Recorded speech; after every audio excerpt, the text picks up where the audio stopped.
Before we begin, if you're enjoying these stories from the field, please subscribe and hit that like button.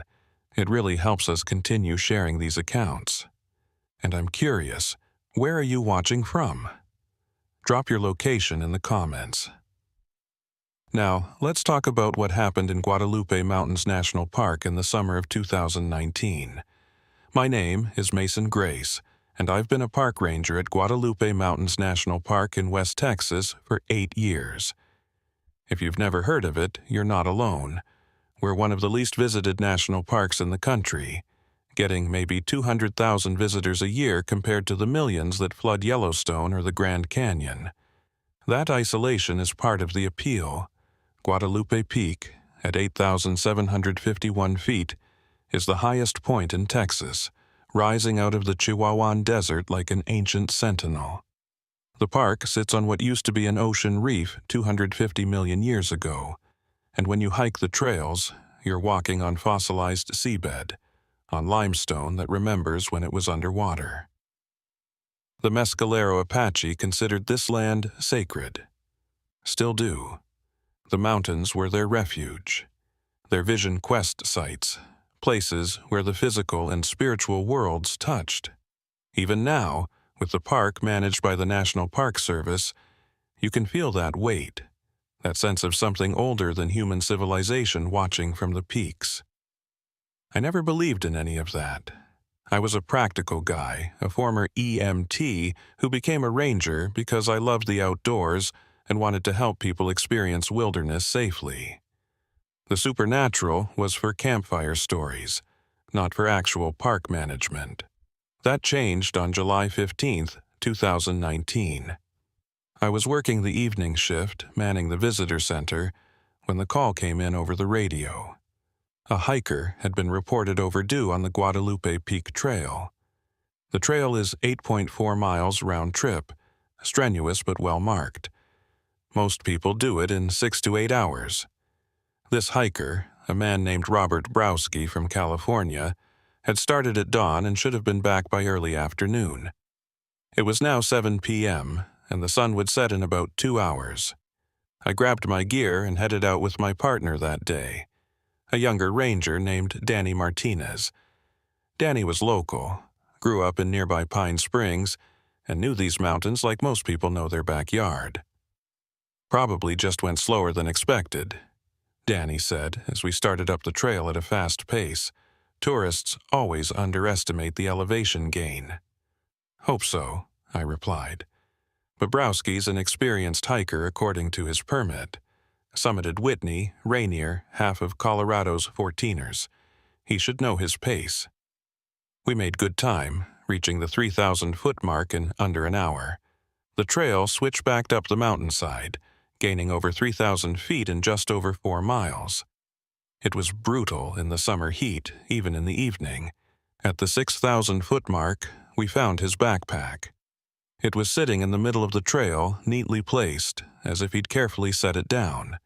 Inside were his water, food, first aid kit, phone, and wallet. Everything he'd need to survive. Just sitting there, abandoned. "That's not good," Danny said, his usual optimism fading.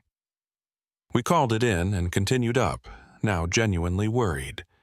You don't just abandon your pack on a mountain trail, especially not with all your survival gear in it. We found Robert Browski, half a mile from the summit. He was sitting upright against a boulder, facing west toward the setting sun. His eyes were open, but he wasn't seeing anything. Blood had dried from his ears, nose, and even his tear ducts. His hands were clutched over his ears, fingers dug into the sides of his head so hard he'd broken skin. Danny checked for a pulse while I radioed for help. We both knew it was too late, but you always check. "He's gone," Danny confirmed. "Body's still warm, though.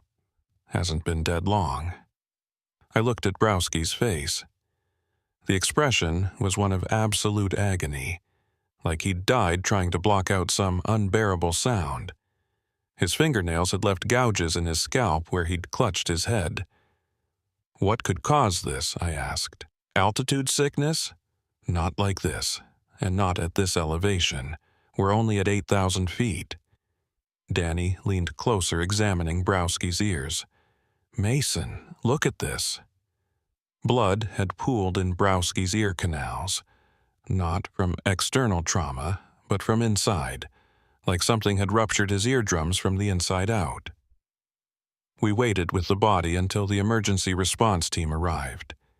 It took them 3 hours to reach us, bringing up a litter to carry Browski down. By then, it was fully dark, and we descended by headlamp, the beam of light cutting through the desert night. The medical examiner's report came back 2 days later. Cause of death: bilateral eardrum rupture leading to severe hemorrhaging and shock, but there was no external cause identified. No explosion, no extreme pressure change, nothing that should have caused that kind of trauma. Sometimes it just happens, the ME told me over the phone. Spontaneous rupture, maybe from an undiagnosed condition. Rare, but documented. But I couldn't shake the image of Browski's hands clutched over his ears, the expression of agony on his face. That wasn't spontaneous. That was someone trying desperately to block out something. 3 days after we found Robert Browski, it happened again. This time, it was a couple from Houston, Mark and Jennifer Torres. They'd started up Guadalupe Peak at dawn, and when Mark started feeling dizzy around the 7,000-foot mark, Jennifer convinced him to turn back. She decided to continue alone to the summit while he descended. Mark made it down safely. Jennifer never came back. I was part of the search team that found her the next morning. She was near the summit, maybe 300 yards from where we'd found Browski. Same position, sitting upright, facing west, hands clutched over her ears. Same blood from her ears, nose, eyes.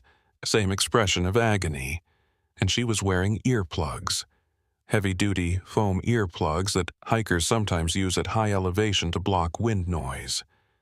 They were still in her ears and they were soaked with blood. This isn't coincidence, I told the park superintendent, a stern woman named Patricia Hoffman, who'd been running Guadalupe for 15 years. 2 deaths in a week, same location, same cause. We need to close the Guadalupe Peak Trail until we figure out what's happening. Close our most popular trail in the middle of summer? Based on what, Mason? The ME says both deaths were from natural causes. Spontaneous eardrum rupture. Tragic, but not grounds for closure. Natural causes don't explain the pattern. Both victims were found in almost the exact same spot. Both showed signs of extreme distress before death. Both had— I know what they had, Hoffman interrupted. I read the reports. But without evidence of environmental hazard, no gas leak, no toxic plants, no dangerous wildlife, I can't justify closing the trail. We'll post warnings about altitude sickness, recommend people turn back if they experience dizziness or ear pain. That's all I can do. I left her office frustrated but not surprised. The Park Service ran on protocol and liability.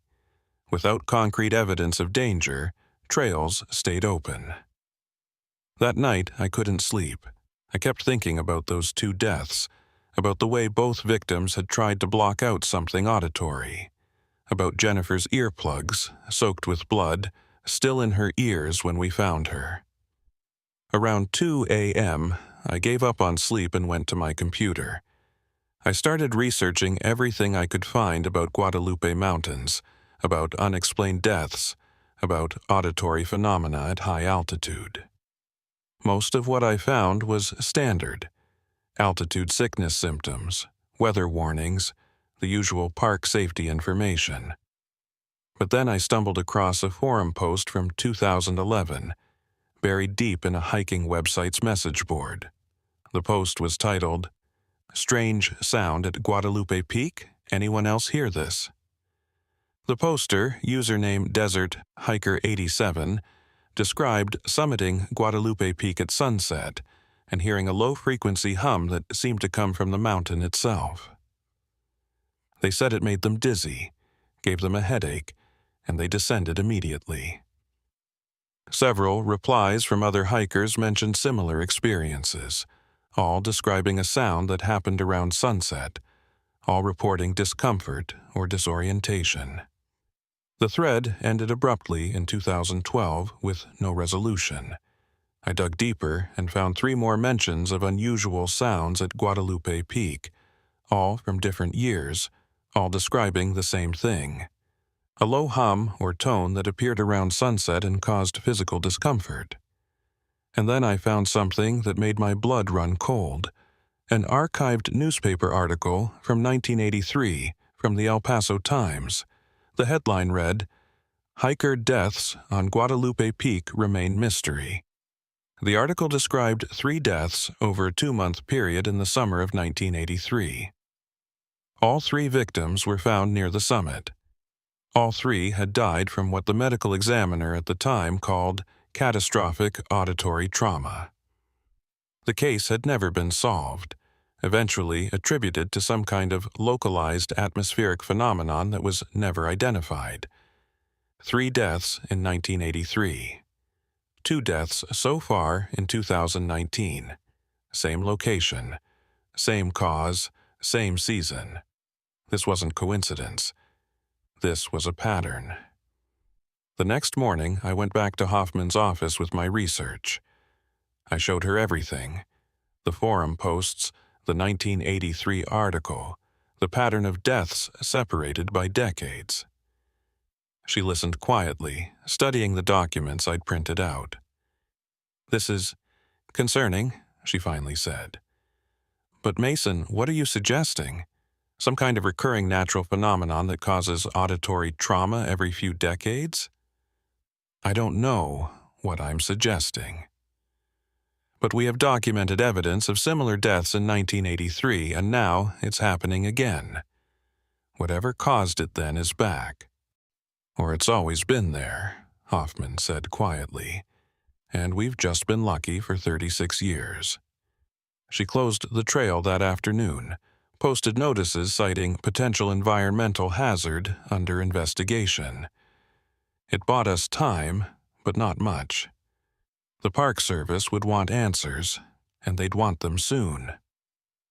That evening, I drove to Pine Springs, the tiny community just outside the park where Danny and several other rangers lived. I needed to talk to someone who knew the local history, the stories that didn't make it into official records. Danny's grandmother, Rosa Martinez, was 91 years old and had lived her entire life in the shadow of Guadalupe Peak. Her family had been in the area since before it was a park, back when it was just wild land where the Apache and later Mexican and Anglo settlers had carved out existence. She invited me in, served me coffee that was strong enough to strip paint, and listened as I explained what I'd found. "You're talking about the Guadalupe Sound," she said when I finished. "The what?" "That's what the old-timers called it. My grandfather told me about it when I was a girl. He said the Apache used to use it in their ceremonies, that there was a place on the mountain where the sound worked differently, where frequencies could do things they shouldn't be able to do." "What kind of things?" Rosa took a long sip of her coffee. "Open doors to other places. Call spirits. Or kill people who heard it wrong." "That sounds like folklore, Mrs. Martinez. With respect, I need practical information." "Everything starts as folklore until someone proves it's real," she replied. "But I'll tell you what I know. In 1983, my cousin Manuel was a ranger here. He was part of the investigation into those deaths. He told me they found something up there, near where the bodies were discovered.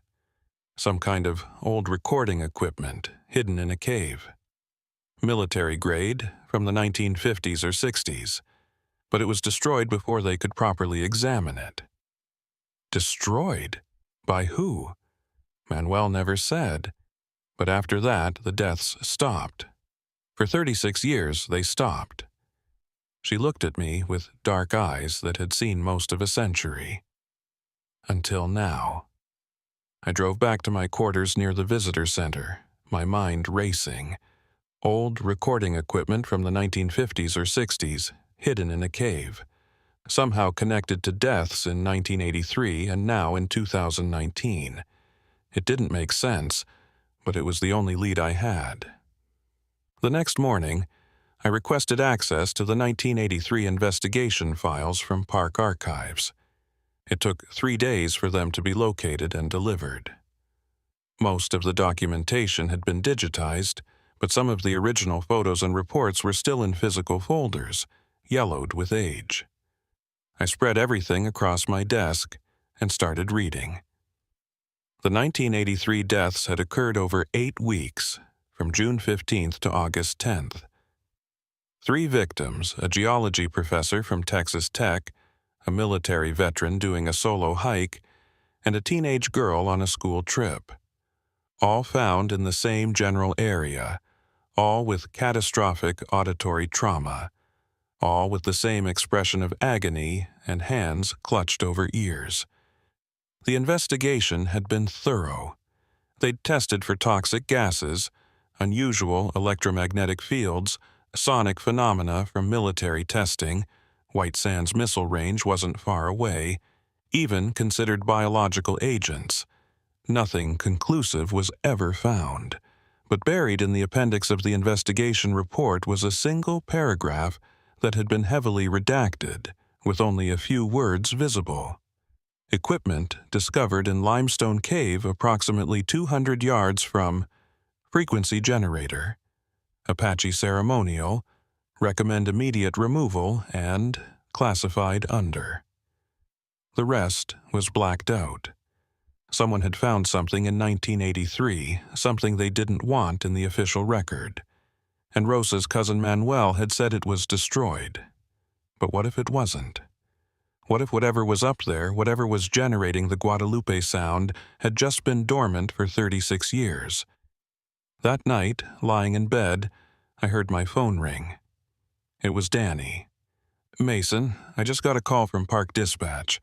A hiker came down from Devil's Hall Trail, says he heard something weird near sunset. A low humming sound that gave him a nosebleed and made him dizzy. Devil's Hall is on the east side of the mountain, completely different area from Guadalupe Peak." Did he say what time he heard it? Yeah, 9 p.m. exactly. He checked his watch because he was worried about hiking in the dark. 9 p.m. Sunset had been at 8:45 p.m. tonight, 15 minutes after sunset. Both Robert Browski and Jennifer Torres had been found in positions suggesting they'd died while watching the sunset. What if the timing wasn't coincidental? What if the sound, whatever it was, activated at a specific time relative to sunset? "Danny, I need you to do me a favor. Pull every death report we have from the park for the last 50 years. I want to see if there are other clusters, other years where multiple people died from similar causes. That's going to take time, Mason. There are hundreds of incidents going back decades. I know. But I think we're looking at a pattern that goes back further than 1983. He called me back at 2 a.m. I was still awake, staring at maps of the park, trying to figure out sight lines and acoustic patterns. "Mason, I found something. 1947, 3 deaths in August. 1965, 4 deaths in July. 1983, 3 deaths in June through August. And now, 2019, 2 deaths so far in July. Every 18 years, give or take a few months. Always summer, always on or near Guadalupe Peak. 18 years. Almost exactly 18 years between clusters." "What happens on an 18-year cycle?" I asked. "I don't know. But Mason, there's something else. I looked up what the Apache called this place. The Mescalero Apache name for Guadalupe Peak translates roughly to the mountain that speaks. The mountain that speaks. The Guadalupe Sound.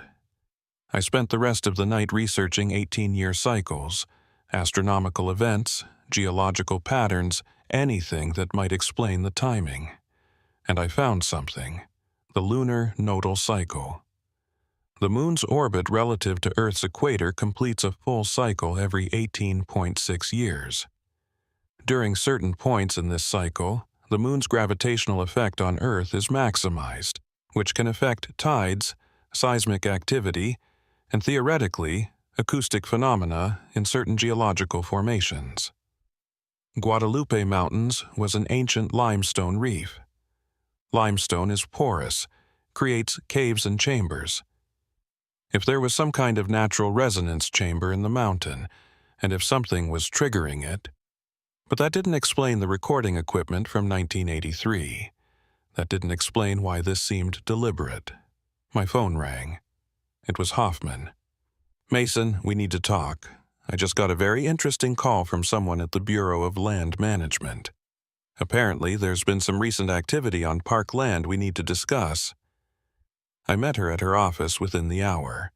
Sitting across from her desk was a Native American man in his 60s, weather-worn and serious. "Mason, this is Joe Chato. He's a spiritual advisor with the Mescalero Apache tribe. He says he has information about what's happening on Guadalupe Peak." Joe stood and shook my hand. His grip was firm, his eyes measuring. "Ranger Grace, I'm here because what's happening on the mountain is our fault," he said. "Or rather, it's happening because of something we failed to protect." "I don't understand. Sit down. This is going to take a while." And as Joe began to speak, I realized that everything I thought I understood about Guadalupe Peak, about the deaths, about the sound, was wrong. The truth was so much stranger than I could have imagined.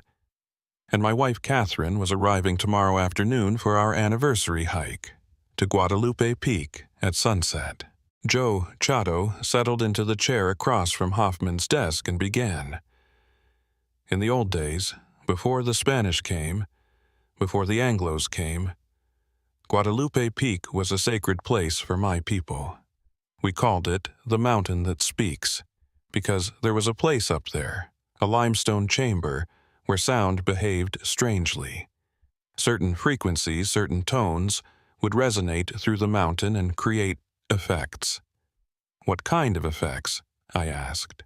"Spiritual ones, mostly. Medicine men would use the chamber for vision quests to communicate with the ancestors. The resonance frequency would put them into a trance state. It was sacred, controlled, used only by those who understood the power and the danger." Joe pulled out a worn leather journal from his bag. "This belonged to my great-grandfather, who was a medicine man. He recorded the ceremonies, the frequencies, the proper use of the sacred sound. But he also recorded warnings about what would happen if the sound was used wrong, or if it was amplified beyond its natural state." He opened the journal to a page marked with a strip of cloth. The writing was in Apache, but Joe translated. "The mountain's voice can heal or harm. Used properly, with respect and ceremony, it opens the door between worlds so the spirits can speak. Used improperly, it becomes a weapon. It can reach into a man's skull and tear him apart from the inside.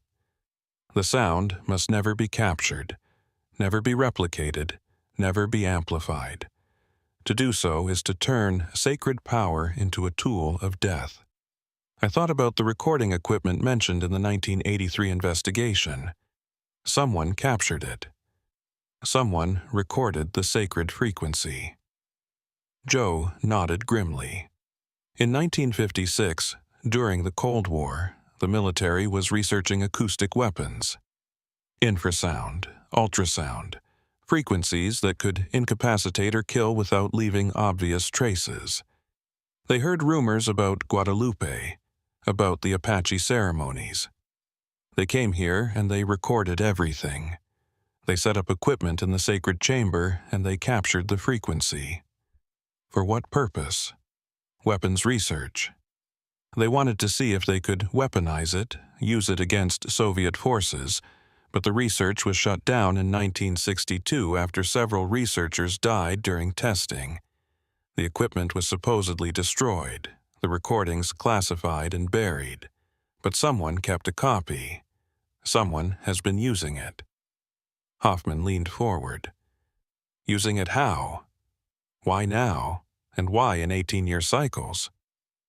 The 18-year cycle is the lunar nodal period, Joe explained. During certain points in that cycle, the moon's gravitational pull affects the limestone chamber's resonance. The frequency that can be generated naturally becomes stronger, more focused.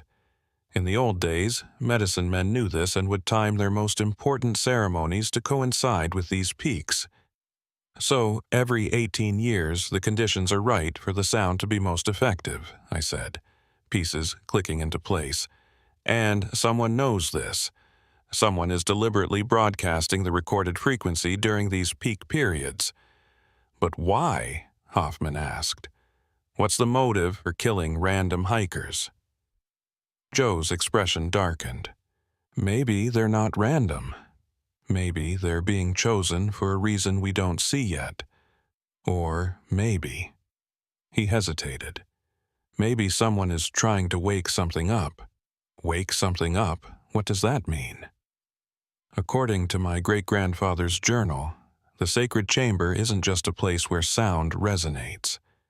It's a threshold, a place where the barrier between this world and the spirit world is thin. The ceremony wasn't just about creating the sound. It was about opening that threshold in a controlled way, speaking to the ancestors, then closing it again. But if someone is broadcasting the frequency without the proper ceremony, without the safeguards, the threshold stays open, I finished. Or worse, Joe said quietly. The sound itself becomes a call, a beacon, drawing things from the other side that shouldn't be here. The room was silent for a long moment. This is insane, Hoffman finally said. You're talking about spiritual dimensions and thresholds. I deal in park management and visitor safety. I need concrete answers, not folklore.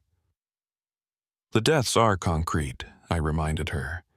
5 people dead in the last month, all with the same cause, all in the same location. Joe's explanation is the only one that fits the pattern. It fits if you believe in the supernatural. I didn't, I admitted. But I believe in evidence. And the evidence says something is killing people on that mountain. Something connected to sound. Something that operates on an 18-year cycle. Whether it's supernatural or some kind of acoustic phenomenon we don't understand doesn't matter.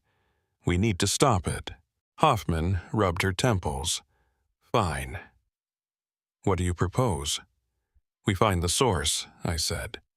If someone is broadcasting the recorded frequency, there has to be equipment somewhere on the mountain.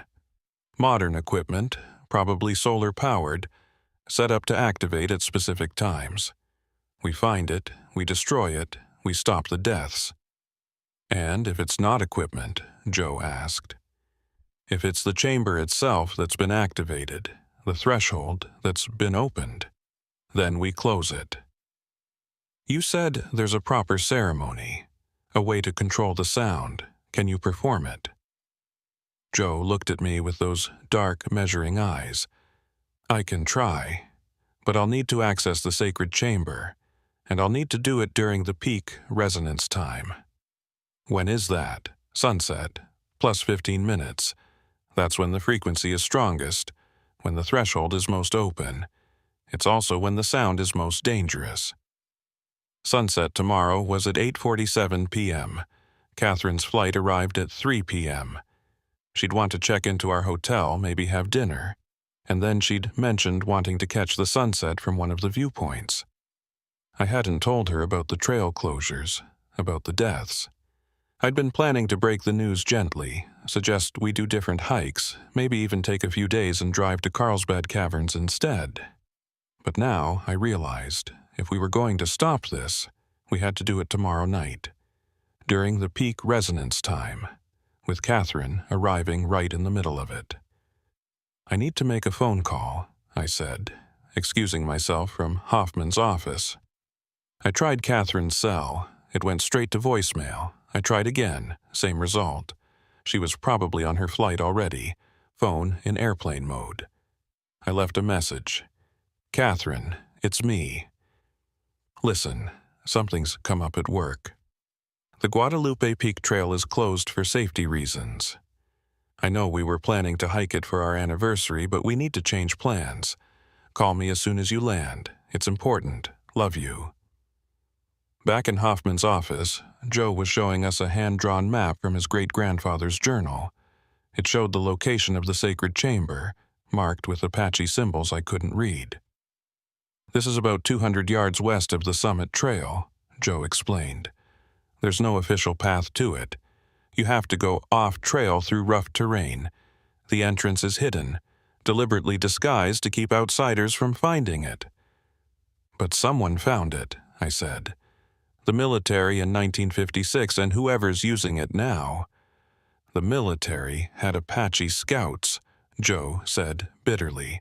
"Men from our tribe who'd converted to Christianity, who'd turned away from the old ways. They showed the military where to find the chamber. That betrayal has haunted us ever since." "Can you guide us there tomorrow?" Hoffman asked. "I can. But Ranger Grace, you need to understand something. Anyone who enters that chamber during the peak resonance time without proper spiritual protection is in extreme danger. The frequency doesn't just damage ears. It reaches into your mind, into your soul. It can drive you mad, make you see things, feel things. The two hikers who died probably climbed toward the chamber because they heard it calling them. They couldn't help themselves. What kind of spiritual protection are we talking about?" Joe reached into his bag and pulled out small bundles of sage and cedar, wrapped with leather cord. "These are medicine bundles. They won't make you immune, but they'll help you resist the call. You'll still hear the sound, still feel its effects, but you'll be able to think clearly enough to function." He handed one to me and one to Hoffman.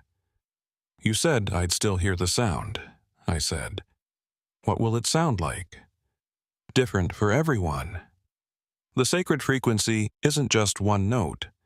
It's complex, layered. Your mind interprets it based on your own fears, your own memories. Some people hear voices, some hear music, some hear silence that's somehow louder than any noise. But whatever you hear, you have to remember it's not real. It's the mountain speaking, and the mountain lies." That night, I couldn't reach Catherine. Her plane had landed, but she wasn't answering her phone. I left 3 more messages, each more urgent than the last. Finally, around 11 p.m., I got a text. "Sorry, phone died. Charging now. Everything okay? You sound worried. I'm at the hotel in Pine Springs. See you tomorrow morning. Love you." I called immediately. This time she answered. "Mason, what's going on?"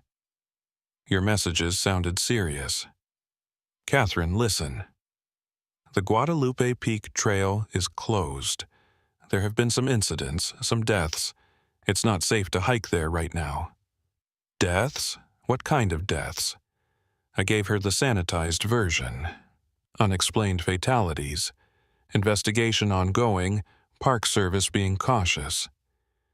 I didn't mention the Guadalupe Sound, the 18-year cycle, the Apache ceremonies.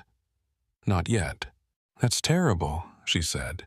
"But honey, we drove 12 hours for this." I took time off work. "I know Guadalupe Peak was important to you, but can't we just do a different hike?"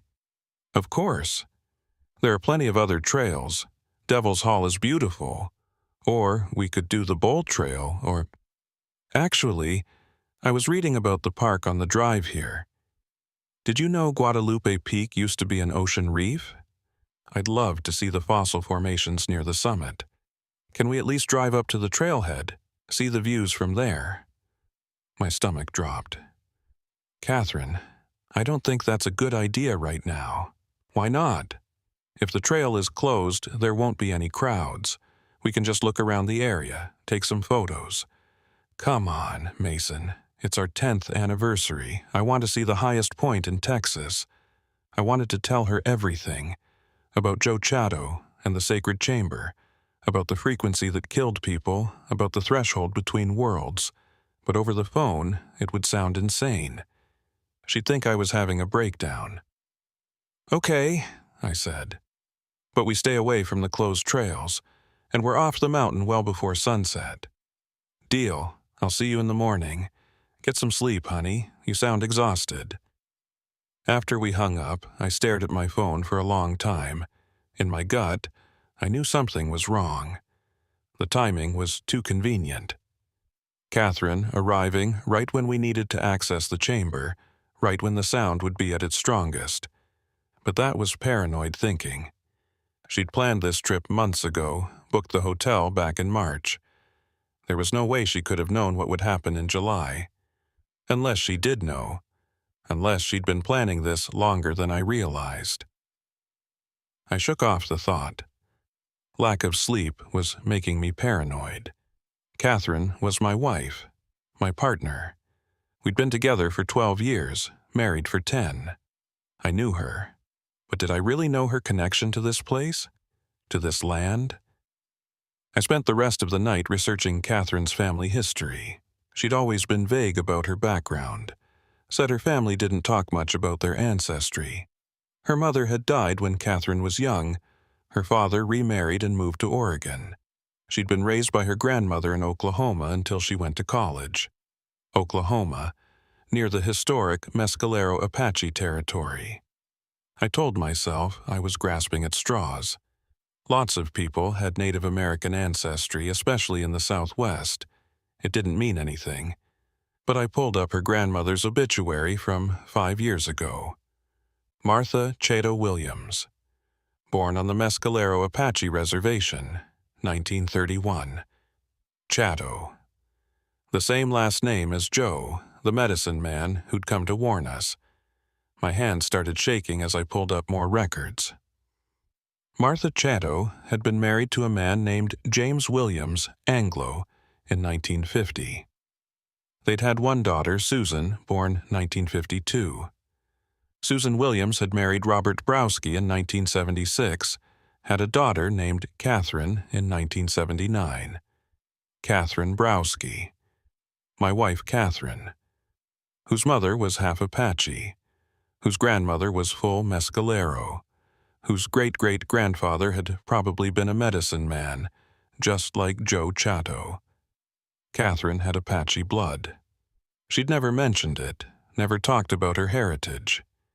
And now she was here, arriving at Guadalupe Mountains during the peak resonance cycle, insisting on visiting the summit area right when the threshold would be most open. I grabbed my phone and called Joe Chato. He answered on the third ring, groggy. "Ranger Grace, it's 2 a.m. "Joe, I need to ask you something. Is the Guadalupe sound specific to people with Apache heritage? Does it affect them differently? Why do you ask? Just answer the question. Please." There was a long pause. Yes. The sacred frequency resonates with Apache blood. It's why the ceremonies were so effective for our people, why the medicine men could use it to reach the spirit world. People with Apache ancestry are more sensitive to the sound, more vulnerable to its call. And if someone with Apache blood was near the chamber during peak resonance, they'd hear it louder, clearer, stronger than anyone else.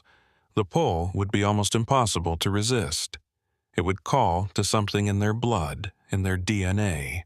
They'd want to climb toward it to enter the chamber, and if they did, Joe's voice dropped.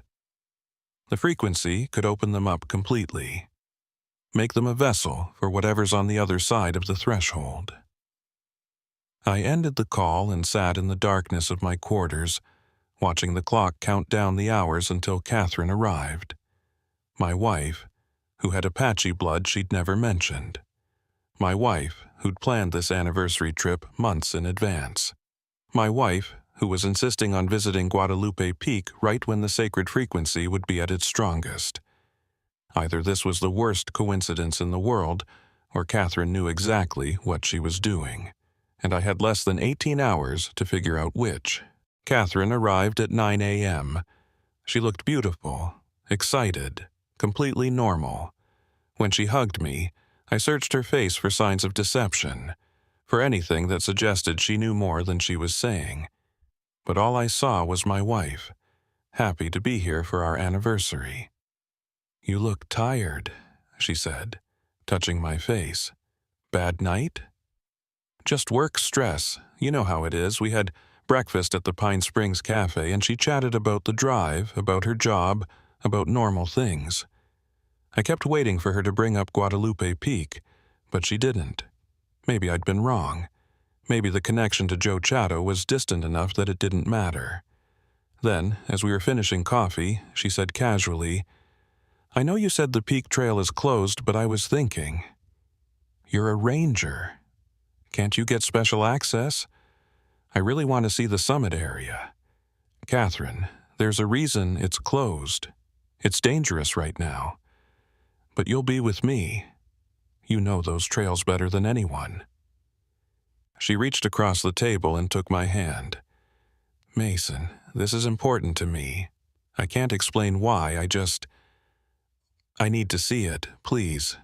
The please broke something in me. Either she was manipulating me, using our relationship to get access to the mountain, or she was being influenced by something she didn't understand.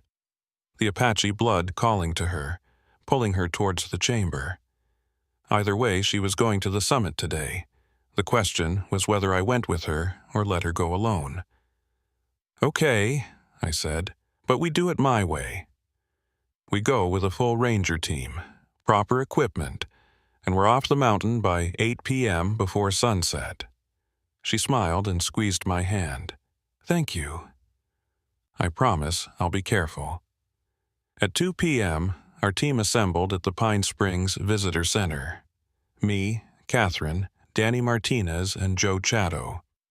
Hoffman had wanted to come, but someone needed to stay and coordinate if things went wrong. Joe had brought ceremonial items, sage bundles, medicine bags, and something he called a soundstone, a piece of limestone carved with Apache symbols that he said would help us detect the sacred frequency before it became dangerous. "When we get close to the chamber, this will start to resonate," Joe explained, holding up the stone. "It's attuned to the sacred frequency. When it vibrates, we know we're in range." Catherine watched Joe with intense interest. "Are you Mescalero Apache?" "I am.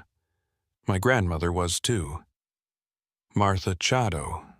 Did you know her?" Joe's expression shifted slightly. "Martha Chatto Williams. Yes, I knew her. She was my father's sister. That makes you my cousin's granddaughter." "Family," Catherine said softly. "I always wondered if I had family in the tribe. My grandmother never talked about it much." "There are reasons for that," Joe said, carefully. "Some family histories are painful. Some knowledge is better left unspoken. We started up the trail at 3 p.m. The afternoon heat was brutal, but Catherine moved with surprising ease, like she'd hiked mountains all her life. She hadn't. She was a lawyer who worked 80-hour weeks in Dallas, but today she moved like someone who knew these trails intimately. At the 6,000-foot mark, Joe's soundstone began to vibrate. He held it up, and I could see it trembling in his hand. "We're in range," he said quietly. "The chamber is activating early." "That's not normal." "What does it mean?" Danny asked. "It means the threshold is already opening. Something is drawing it open ahead of the peak resonance time." Catherine had stopped ahead of us on the trail. She was facing west, toward the setting sun, her head tilted like she was listening to something. "Catherine?" I called. She didn't respond. I jogged up to her and touched her shoulder. She jumped, startled. "Did you hear that?" she asked. "Hear what?" "Singing, like a ceremony. Drums and voices. Her eyes were wide, pupils dilated. It's beautiful." Joe moved beside us quickly. "Catherine, listen to me. What you're hearing isn't real. It's the frequency starting to manifest. You need to fight it, not listen to it." "But it's calling me." "It's calling me home." "That's not home. That's the threshold trying to pull you in." Catherine looked at Joe with an expression I'd never seen on her face. Hunger. Yearning. "You feel it too. I know you do. The Apache blood recognizes the call." "I feel it," Joe admitted. "But I was trained to resist it." "You weren't. Catherine, you need to turn around right now and go back down the mountain." "No." She pulled away from both of us and continued up the trail, moving faster now. I started after her, but Joe grabbed my arm. "Let me try something first." He pulled out a medicine bundle and began chanting in Apache, words I didn't understand. The sound stone in his other hand was vibrating so hard it was buzzing. Catherine stopped, turned. The look on her face was wrong, like something else was looking out through her eyes. "The old ceremonies don't work anymore," she said, but her voice had harmonics in it, layers of sound that shouldn't come from a human throat. "The threshold has been open too long. The guards are gone. The way is clear." "Catherine, that's not you talking," I said, moving toward her. "Fight it. This is me. This is the part of me I never knew existed. The part that grandmother suppressed, that mother tried to hide. But I heard the call, Mason. I heard it months ago when I researched this place. The mountain has been calling me since then, pulling me here, showing me the way." "Months ago?" The pieces clicked together. "The anniversary trip. You planned it to coincide with the resonance cycle. I planned it because I had to be here. The blood called, the ancestors called, and now I'm going to answer." She turned and ran up the trail. Not walked. Ran. At a pace that should have been impossible at 7,000 feet elevation with the heat and the thin air. We chased her. Joe was chanting continuously now, trying to disrupt the frequency's hold on her. Danny radioed for backup, though I knew no one could reach us in time. At 8,000 feet, Catherine left the trail. She scrambled over rocks, moving west toward the hidden chamber location, navigating terrain she shouldn't have been able to see in the fading light. The sun was setting. In 15 minutes, the peak resonance would hit. We caught up to her at a limestone cliff face. There was an opening in the rock, narrow and dark, the sacred chamber. The sound stone in Joe's hand was vibrating so violently it cracked in half, and from inside the chamber I could hear it. The Guadalupe sound. It wasn't like anything I'd imagined, not a tone, not a hum, but something alive. Something that reached into my skull and twisted, that made my vision blur and my balance fail. I could taste copper, smell ozone, feel pressure building behind my eyes. Through the distortion I saw Catherine enter the chamber. Joe was on his knees, still chanting but weakening. Danny had collapsed, hands over his ears, blood seeping between his fingers. I forced myself to move. Step by step, fighting against the sound that was trying to tear me apart from the inside. I reached the chamber entrance and looked inside. The chamber was larger than I expected, a natural limestone cathedral. The walls were covered in ancient Apache paintings and modern military equipment, broadcast antennas, solar panels, speakers mounted in the rock. Someone had been here recently, had set all of this up. In the center of the chamber, Catherine stood in a shaft of sunset light, her arms raised. The frequency was emanating from her, from the speakers, from the mountain itself. She was the focal point, the living antenna for whatever was trying to cross the threshold. And standing behind her, translucent but growing more solid by the second, were figures. Apache warriors, medicine men, women and children. Not ghosts, not exactly, more like echoes trying to become real again. "Catherine!" I screamed over the sound. "You have to stop! You're opening a door that shouldn't be opened." She turned to me, and her face was transformed, peaceful, radiant. "I'm not opening it, Mason. I'm coming home. This is where I belong, where the blood belongs. The ancestors have been waiting so long to return, and I'm the key." Joe stumbled into the chamber behind me, still chanting. The Apache figures noticed him and hissed, their forms flickering. "Catherine," Joe said, his voice barely audible over the frequency. "I know what you're feeling. The pull of the blood, the call of the ancestors. But these aren't your ancestors, these are something else. Something that's been using the sacred frequency to trick people with Apache blood into opening the threshold." "Lies," Catherine said. "You abandoned the old ways, sold out to the white man's world. But I'm going to restore what was lost." The sunset light was fading. The peak resonance moment was seconds away. I did the only thing I could think of. I ran to the military equipment and started smashing it. Kicked over the solar panels, ripped out wiring, destroyed everything I could reach. The sound changed, became discordant, painful in a different way. The Apache figures screamed and began to dissolve. Catherine collapsed.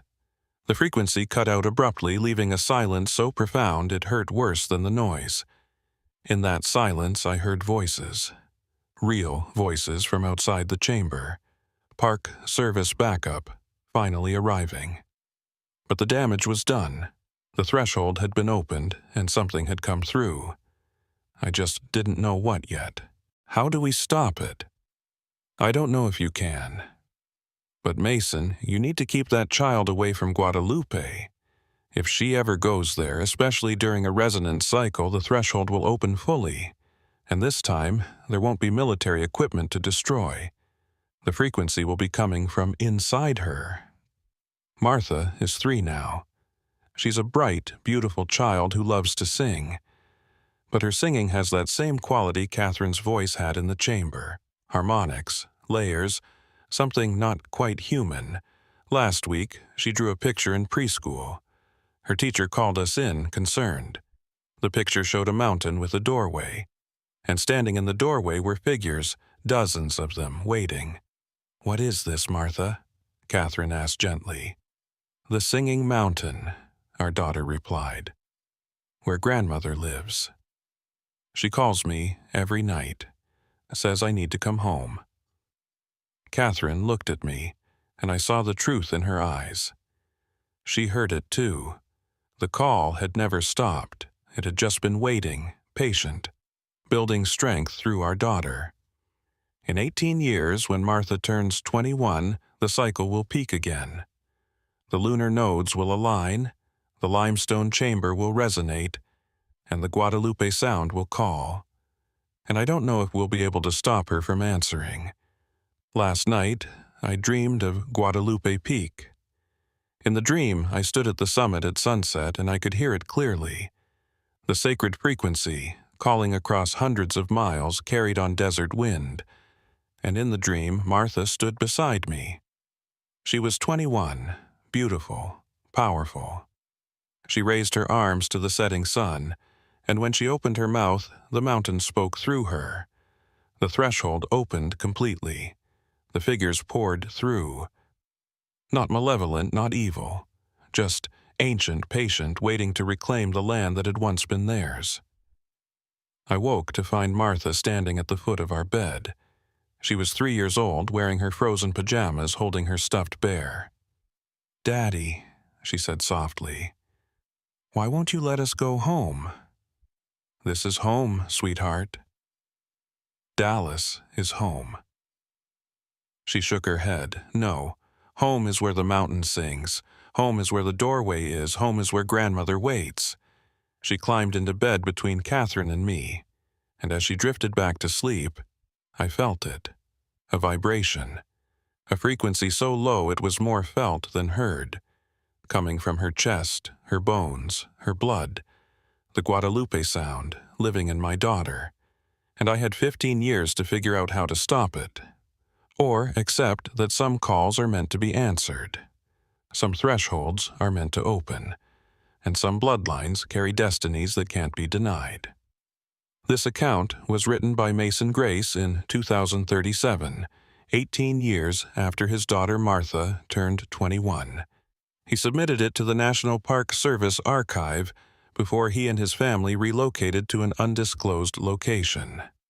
On July 15, 2034, Guadalupe Peak experienced what geologists called an unexplained seismic event. The sacred chamber collapsed completely, sealed forever by thousands of tons of limestone. No one was injured. The park was closed at the time due to routine maintenance. Ranger reports from that night describe seeing lights on the peak, hearing sounds that couldn't be identified. One ranger swears she saw figures, dozens of them, walking down from the summit toward the desert, then fading into the landscape like they'd always been there. Martha Grace has not been seen since that night. Catherine Grace declined to comment. Mason Grace left the Park Service permanently. The Guadalupe Sound has not been reported since. But every 18 years, rangers still hear something on the wind. Something that might be just desert acoustics, or might be an ancient frequency, waiting patiently for the next bloodline vessel to open the threshold once more. The mountain remembers. The mountain speaks. And some voices, once awakened, never truly go silent.